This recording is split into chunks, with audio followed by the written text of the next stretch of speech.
Hello friends, સ્વાગત છે તમારા બધાનું મારા રસોડામાં। તો આજે હું તમારી સાથે શેર કરીશ કલાકંદની રેસીપી। તો ચાલો રેસીપી સ્ટાર્ટ કરશું। કલાકંદ બનાવવા માટે પેનમાં આપણે થોડું પાણી એડ કરીશું, દૂધ એડ કરીશું 1 લીટર। હવે આ દૂધને આપણે ગરમ કરી લેશું। આ રીતના દૂધ પકાવી લેવાનું છે, થોડું ઘટ થવા દેવાનું છે। દૂધ ગરમ થાય છે ત્યાં સુધીમાં પનીર છે તેને આપણે આ રીતના ક્રશ કરી લેવાનું છે હાથની મદદથી। તમે ખમણીની મદદથી ખમણી પણ શકો છો।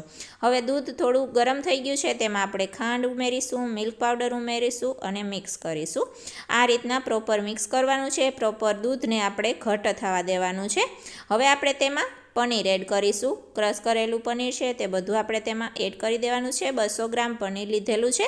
હવે આ મિશ્રણ છે તેને એકદમ ઘટ થવા દેવાનું છે। દૂધ આખું બળી જશે, તમે જોઈ શકો છો દૂધ એકદમ ઘટ થવા લાગ્યું છે।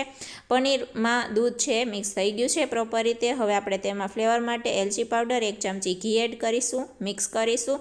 તો કલાકંદ માટેનું મિશ્રણ પરફેક્ટ રીતના તૈયાર થઈ ગયું છે। તેને આપણે એક પ્લેટમાં પાથરી લેશું। ઘીથી ગ્રીસ કરેલી પ્લેટ લેવાની છે, તેની અંદર પ્રોપર રીતે પાથરી લેશું। તેમાં ઉપરથી બદામ પિસ્તાની કતરણ, થોડી ગુલાબની પાંદડી એડ કરીશું ડેકોરેશન માટે। હવે તેને સેટ થવા રાખી દેશું। એ પછી આપણે તેના આ રીતે પીસ કરી લેવાના છે મીડિયમ સાઇઝના। તો તમે જોઈ શકો છો એકદમ સરસ મીઠાઈ કલાકંદ બનીને તૈયાર છે। તમે પણ આ રેસીપી તમારી ઘરે ચોક્કસથી ટ્રાય કરજો, ખૂબ જ સરસ ટેસ્ટી બને છે। ધન્યવાદ।